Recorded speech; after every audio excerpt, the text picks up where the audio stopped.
Welcome back to the Jake Bequette Show podcast. I'm your host, Jake Bequette, back in the house, ready for another great episode this week. It's a topic that I get requested quite a bit. It'll be good for all you sports fans out there, and not just for sports fans, for people who want to learn more about greatness. And yes, that topic is the New England Patriots, what it's like to play for the Patriots, what it's like to be a part of the Patriot Way, what it's like to learn from some of the all-time greats like Bill Belichick and Tom Brady, and just tell some stories and hopefully glean some knowledge from some of the things that I learned along this journey. So let's start at the beginning, what it's like to get drafted. This is a story I get asked about quite a bit. Draft night was one of my favorite memories. It was a great night. I was around my family. I was in Little Rock, Arkansas. The way the NFL draft was structured at that time, I'm pretty sure it's still structured this way, but it was on 3 days. Thursday was the first round, Friday was the second and third round, and Saturday was the rest, fourth through seventh. I knew I wasn't going to be a first round pick coming out of college, but I knew that I had a chance to be selected on day two. I was kind of on that bubble between day two and day three, second, third, fourth, fifth round, kind of middle round was where I was projected. I knew the Patriots liked me. I found out later that the Vikings were going to select me in the early fourth round. They had a pick around like pick 100 or 110. And so the Patriots had pick 90 in the late third round, and they picked me. I was at my parents' house in Little Rock, and we were all there. And it was pretty tense. We were trying to keep it light. I think I was playing pool or ping pong with my brothers, and I remember my agent that evening. He said, "Hey, keep an eye on the Patriots at 90." I knew they liked me. They had sent one of their assistant general managers down to Fayetteville, Arkansas, at the University of Arkansas, to work me out prior to the draft. That's the way teams do it. They can send personnel down to do a private workout with Patriots players. I knew they liked me for a couple of reasons. Like I knew the workout went well, the film session went well.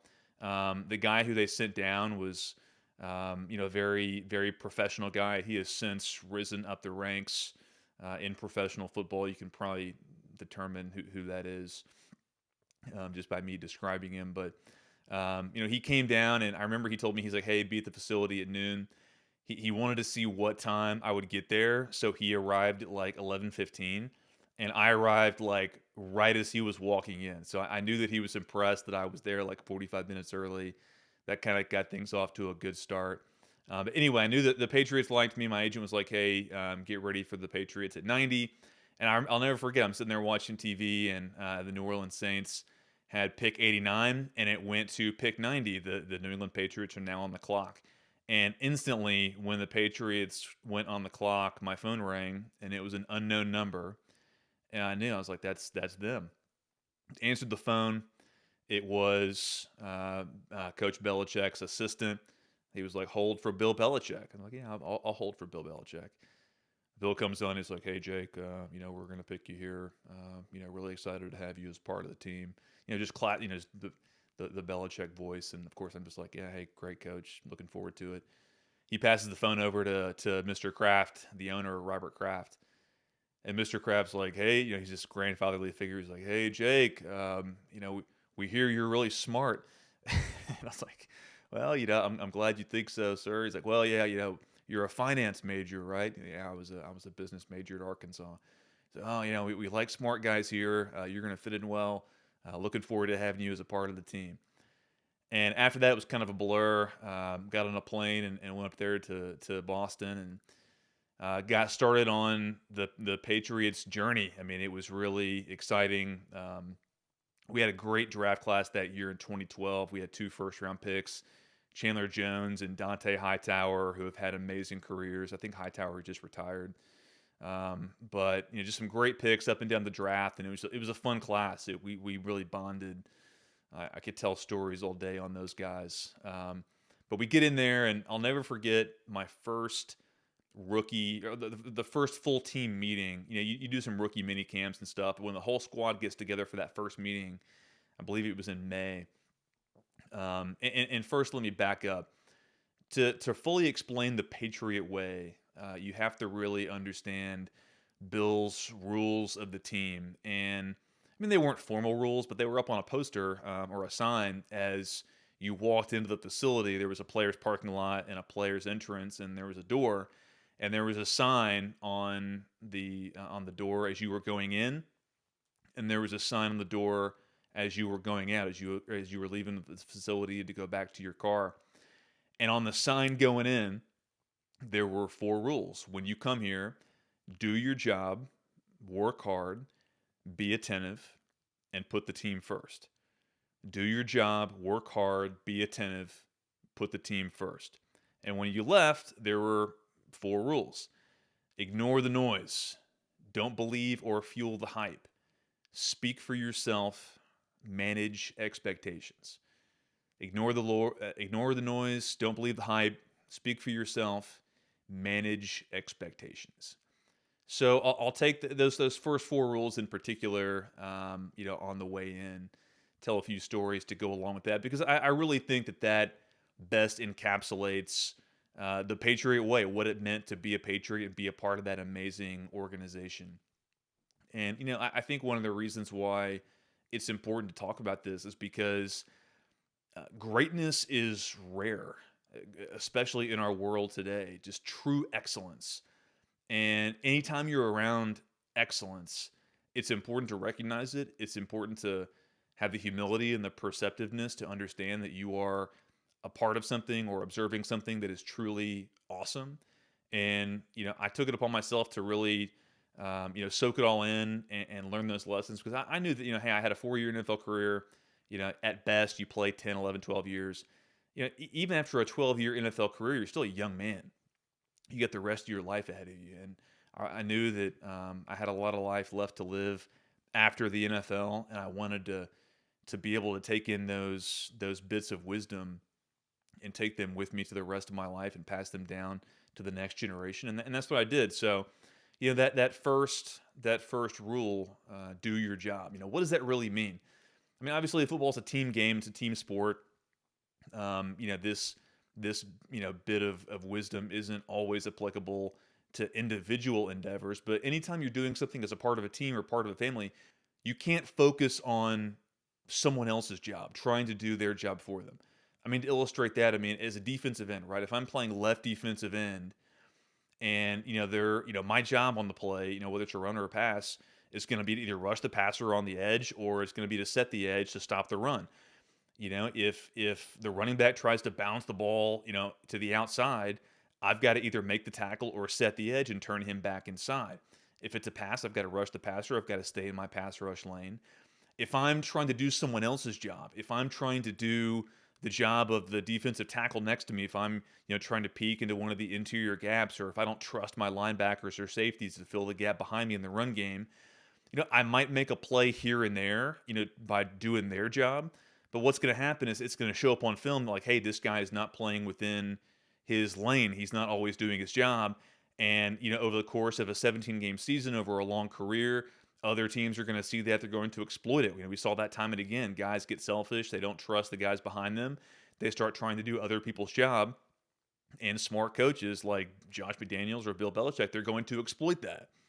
And, there's a lesson there for anything, whether you're in a military unit or a family or a profession, you've got to do your job.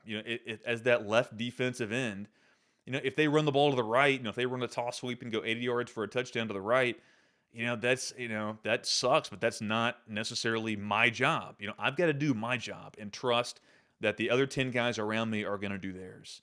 And that's the story of the game of football. That's the story of the game of life. I mean, control what you can control.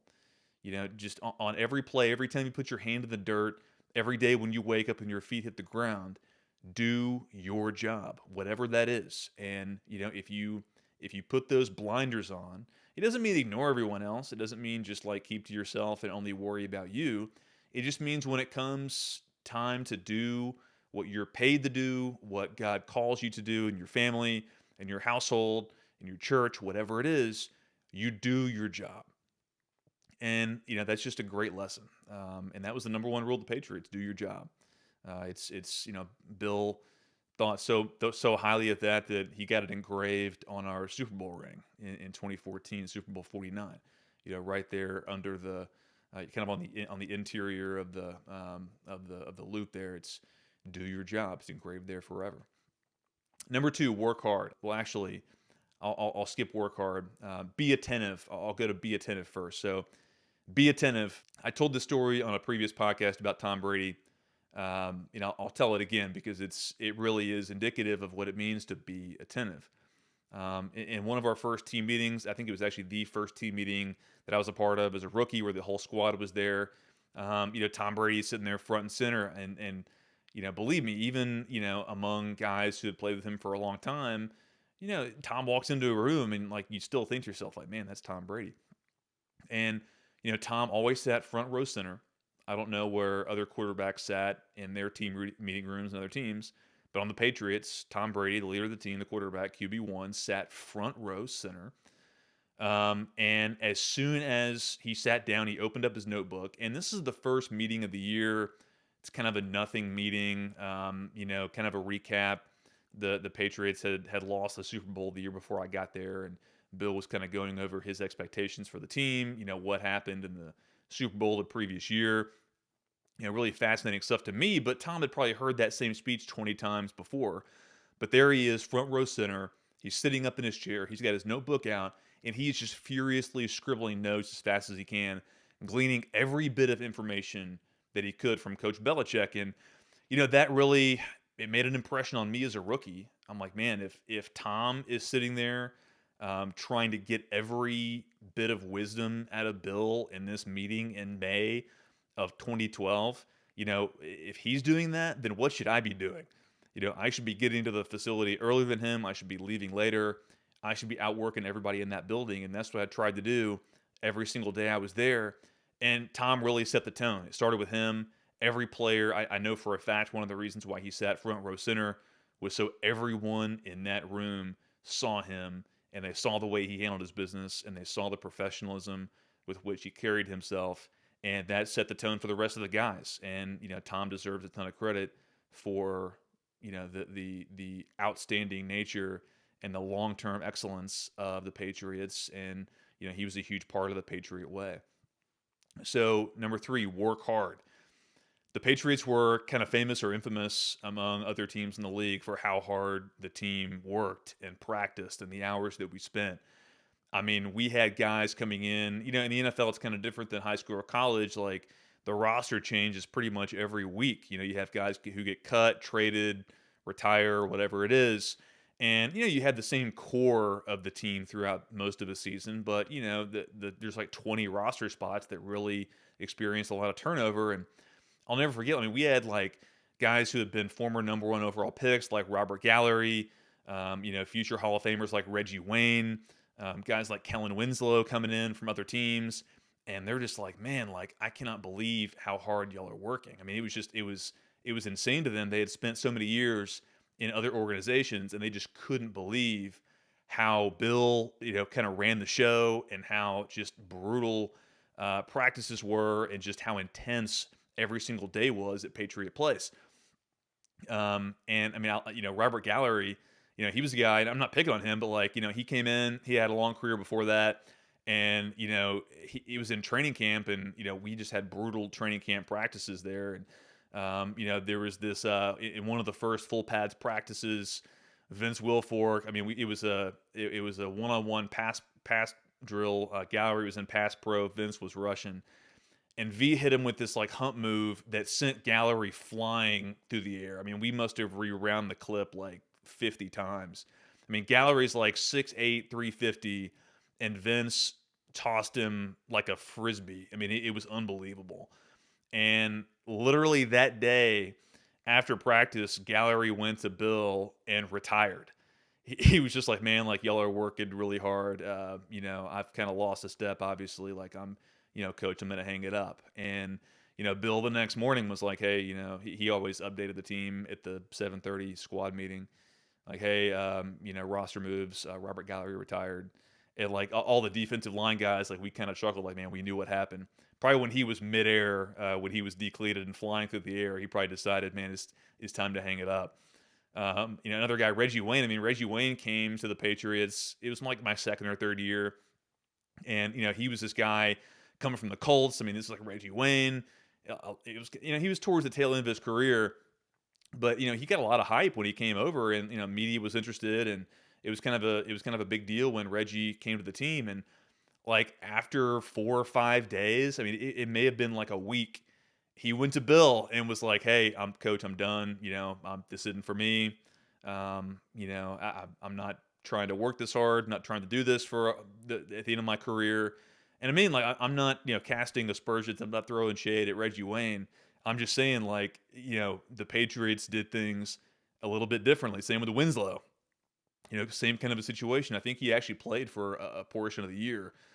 But it was kind of the same story. I mean, guys, they spent a lot of years with different organizations that, they were in the facility at 8:30, they were gone by noon. A lot of NFL teams are run like that, and you see the same. That's kind of the reason why you see the same teams kind of at the top every year, and you see the same teams at the bottom every year. A lot of that is ownership, but a lot of that is just kind of team culture. That's a really bad culture is hard to eradicate. It's like a virus. We could talk more about that later. So that's probably the best way to illustrate how hard the Patriots worked, and that's why work hard was one of Bill's rules. And the fourth rule as you walked in there through the players' entrance was put the team first. And that's Bill always defined that as doing what's best for the team when it's not necessarily the best thing for you. Now that might be somewhat hypocritical, coming from a coach. It's easy for him, or because Bill's also the general manager of the team. He had total control over the roster. It'd be easy for him to say, in terms of money and contract negotiations. But I think really what he meant was in terms of attitude. Just doing what was best for the team, even when it wasn't what was best for you as an individual player or a person. Just making those sacrifices, doing the things that other teams and other players weren't willing to do. And you got to give props again to Tom Brady, because he really throughout his entire career he put the team first. And in one specific way that I think is pretty underrated is in the way that he structured his contracts. Tom Brady played for way sub market value contracts for the entirety of his career. You can look it up. I mean, Tom was playing for really about a third of what his market value was, and that was huge for the organization because we could spend that money under the salary cap for other players, and Tom was totally on board. I mean, he was willing to take a pay cut. I mean, yes, he was married to someone who was also extremely wealthy, so it wasn't like Tom was missing any meals, but it really helped the team. And you look across the league, that's a common thread. You see a QB who gets a big deal. I remember like Joe Flacco with the Ravens and Drew Brees. I mean, these guys are playing for $35 million a year, and that's killing the team in the salary cap. And there's a different discussion there, about the salary cap and whether players, in the interest of other players, should be trying to force owners to lift the cap or make it a soft cap. That's a different debate. I had those battles with the Players Association. It's a different discussion, but what I'm saying is in terms of just doing what's best for the Patriots, Tom Brady always did what was best for the team in terms of the way he structured his contracts and playing for. I mean, he's the greatest quarterback of all time, and he was playing for relative peanuts. And it's also a trend for all you guys who are trying to handicap future NFL seasons. Look for NFL teams who have a great quarterback who is still on his rookie deal. Those are the teams you should be betting on because look, it's really hard for teams once their franchise quarterback gets his big second contract and he's making that 30, 35, $40 million a year contract. It's hard for the team to afford the pieces around them. I mean, obviously Mahomes is kind of an exception in Kansas City, but it's going to be tough for them. They've already had to jettison some talent in order to pay for his big deal. I referenced some other guys like with the Ravens and the Saints and the other teams. And other good examples are like the Eagles from this past year. Jalen Hurts is still on his rookie deal, so he's not getting paid that much. They can afford other talent around him. The same thing was true, with Lamar Jackson on his rookie deal. The same thing was true with Josh Allen on his rookie deal with the Bills. Back in my era, it was Russell Wilson with the Seahawks. I mean, Russ was like a third or fourth round pick. He was playing for nothing, so they could afford to pay a bunch of other guys around him. Cam Newton with the Panthers. There's a trend going on there, guys. So look out for teams with a QB who's still on a rookie contract. That's a huge advantage that really evaporates once that guy has to get paid.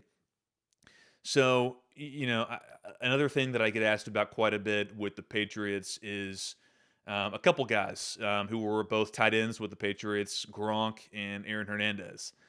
Gronk was a huge reason for the Patriots' success. He was a guy who I think is, one of the most underrated players in terms of the Patriots organization. I mean, really one of the most underrated players in NFL history. I mean, Gronk was the engine of our offense. I mean, he was an absolute beast. I mean, I'm telling you, he was the greatest tight end of all time.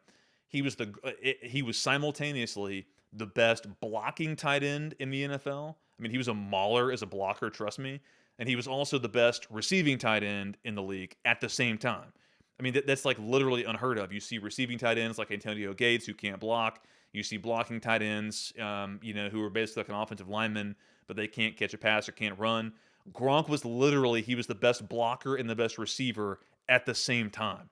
I mean, he was an absolute freak. And people ask me what Gronk is like. I mean, like, he's literally exactly how you imagine that he is.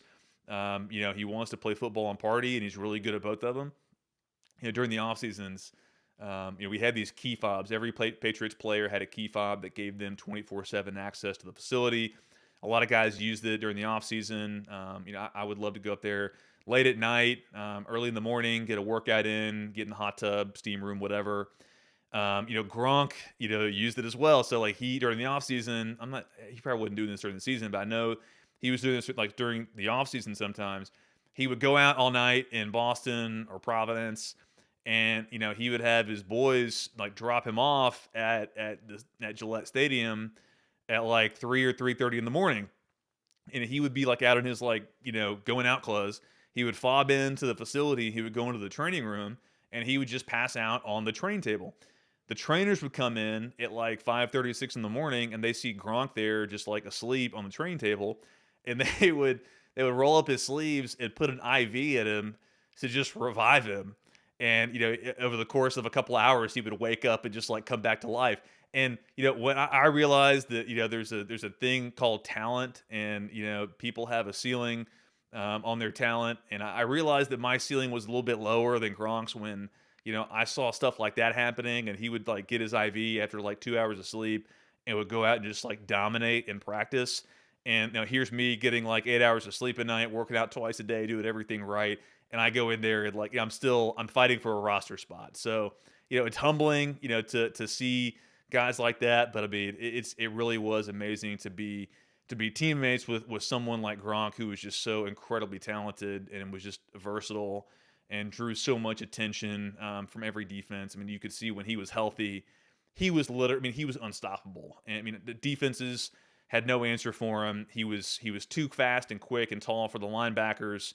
And if you put a safety on him, he would just bully those dudes around, throw them around, bump off of them. I mean, teams have to double cover him.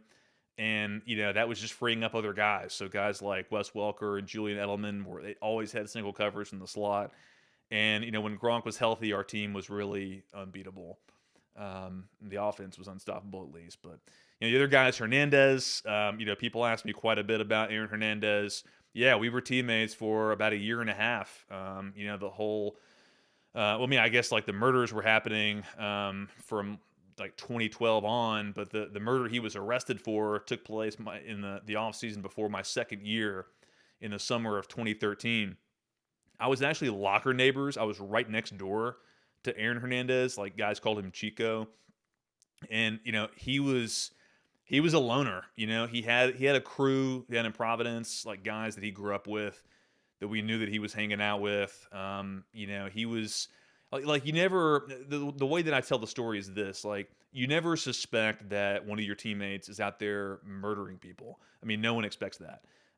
If someone said they knew about that, they were lying. But I'm telling you, if someone came into the locker room and said, "Hey, one amongst you is a murderer.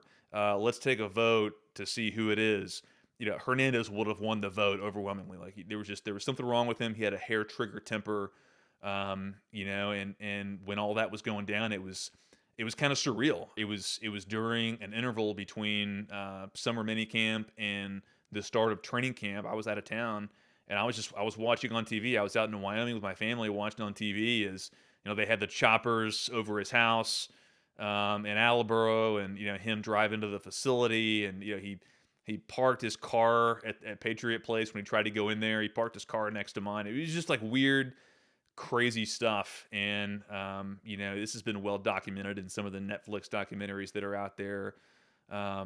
Just a really insane, unexpected twist in our organization. But, it's a testament to the Patriots and the Patriot Way that we were able to block that out and, focus and not really let that become an even bigger distraction. I mean, one of his trials was taking place as we were making a Super Bowl run. So, it really is a testament to the organization that, that the team was able to overcome all that. But yeah, pretty wild stuff. I'm pretty lucky that I wasn't murdered.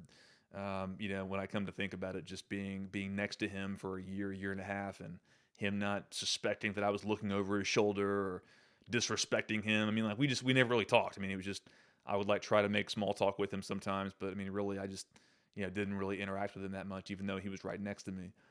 So moving on, so to the four rules for the team. As you leave here is what the sign read: ignore the noise, don't believe or fuel the hype, speak for yourself, and manage expectations. I'll touch on one of those. Speak for yourself. Coach Belichick he was adamant. He was really kind of ahead of his time in dealing with the fake news media. He coached us constantly about how to anticipate questions from the press, how to head off narratives. I mean, as a young kid coming from college, the college media, because college players are still student athletes, and at least back in the pre-NIL days, you weren't really getting paid. You were just on scholarship, and the media was pretty friendly, and they wouldn't criticize you. But that really changes, when you go to the league, and the media, especially the Boston media, is really tough, and they try to set you up, and really that I kind of got a master class in the true nature of the media from Bill Belichick. I mean, he was the one who taught me that the journalists, like they're like lawyers. They don't ask questions that they don't already know the answer to. They've already got the story written in their head, or probably already on their computer, and they just go to the players or the coaches just to get the quotes for it. They ask you leading questions. They try to like kind of lure you into these traps and cul-de-sacs. And so you've really got to be on your toes. And I really credit Coach Belichick with teaching me about the nature of the media. And other thing about Belichick, I mean, he's a real patriot. I don't just mean that as a pun. Like his dad was a coach at the Naval Academy. Bill is a strong supporter of the military. I really couldn't even tell you much about his politics, to be honest. I suspect that he has some conservative leanings, but he really never talked much about politics. I mean, he was just all business. Football is really that's his passion. That's what he cares about. He's a junkie. He was telling stories about how him and his old friend Ernie Adams, who's also a part of the organization, what they used to do as kids, like instead of playing ball or going down the street or doing whatever kids do, they would sneak into high school football practices, and scout the players to practice scouting. That's how into football Bill Belichick is. And he would bring in other great luminaries like Tony La Russa. He would bring in admirals and military figures. Roger Staubach, who was a former Naval Academy football player, and obviously Dallas Cowboys great. Admiral Stufflebeam. Just some really, and we had I'll finish up with this story at the end. He also brought in a former SEAL guy, Navy SEAL, part of the teams. A really hardcore operator who was a childhood friend of our defensive coordinator at the time, Matt Patricia, and he had a big influence on my life as well. But those are the 8 rules of the Patriots, and I think those those rules are applicable in really any circumstance. Do your job, work hard, be attentive, put the team first, ignore the noise, don't believe or fuel the hype, speak for yourself, and manage expectations. There's a reason why the Patriots have had success year in, year out. I will tell a couple of stories about the Super Bowl. It's I was fortunate enough to be a part of the Super Bowl winning team, Super Bowl 49. The Seahawks game. Everyone remembers the famous Malcolm Butler interception in the end zone. I mean, I'll never forget it either. I mean, they're driving down the field. It seems like a pretty tough situation. Dante Hightower makes an incredible. His play that probably doesn't get the credit it deserves. Hightower made an incredible tackle on Marshawn Lynch on 1st and goal to get him down at the 1 yard line. But still, we were thinking, hey, there's a minute to go. They're going to give it to Lynch a couple more times, and they'll be in the end zone. This sucker's over. And they lined up in that famous shotgun formation. And we knew, I mean, this is the Patriot way. We've been working on this in practice. We knew that, if they were ever on the goal line and they lined up in this shotgun formation, they were going to run this little pick play, where the slot receiver tries to set a pick for the outside guy, and the outside guy loops in on a little screen. It's a route, combination that a lot of NFL teams do, but not really in that situation, not really on the 1 yard line. It's just the genius of Bill to let that situation play out. He didn't call a timeout. He let the Seahawks kind of just go with their substitutions and line up in that formation. And credit to Malcolm Butler, because he wasn't supposed to be in the game at that point. Kyle Arrington was the normal nickel corner, the third corner. Kyle was really struggling in the game, and so they put in Malcolm, who's an undrafted rookie. He was my other locker neighbor for the entire season. I mean, Malcolm was great, man. Like, he was just a down home guy from Mississippi, like, just country. Didn't say 2 words the entire year, but just had a great attitude. And when he was called upon, when he was needed most, he did his job. And Brandon Browner made a great job stopping the pick, and then Malcolm slipped the screen and made the play of his life. And, we were just laughing about it on the sideline. Can't believe they didn't hand the ball to Marshawn Lynch. To this day, I still can't believe they didn't hand the ball to Marshawn Lynch, but I'm sure glad they didn't. After the game, people might think that, you're just partying the entire time after the game. There is a Super Bowl party, for both teams after the game. And honestly, it was pretty subdued. I mean, we were so exhausted, and guys we were in shock. I mean, everyone was we were happy, obviously, but guys we were totally in shock about how the game ended. We knew that was a Super Bowl for the history books. Just an incredible game. And I mean, I'm just so blessed that I was just a very, very small part of that team in that year. And, it was just really amazing, just to be a part of that and just to see it up close. Gronk, he, obviously, there were, I mean, I could tell, I could do a whole other podcast on Gronk stories. I'll tell you one more. So we played a game in London my rookie year. This is 2012. We go over to London, and we spend 4 or 5 days over there during the week. It was awesome. We played the St. Louis Rams. They were still in St. Louis at the time, and we just beat them like a drum. And it was funny that we came back to the hotel, and Coach Belichick was like, "All right, the buses leave for Heathrow Airport at 6 a.m. I don't care what you do between now and 6 a.m., but you just better be down here ready to go at 6 a.m." And so we took that for kind of the opening that it plainly was, just to go out and have fun. It was around Halloween. I mean, I'll never forget it. It was around Halloween in London, and we go to this bar, Whiskey Mist, and it was a Halloween party. We were the only ones not dressed up. We're these just huge American guys walking in with no costumes. And, of course, Gronk takes his shirt off immediately. Everyone's kind of going crazy. We make it back to the bus. I'm pretty sure Gronk didn't put his shirt back on until we touched down back in Massachusetts. But that was a pretty fun road trip.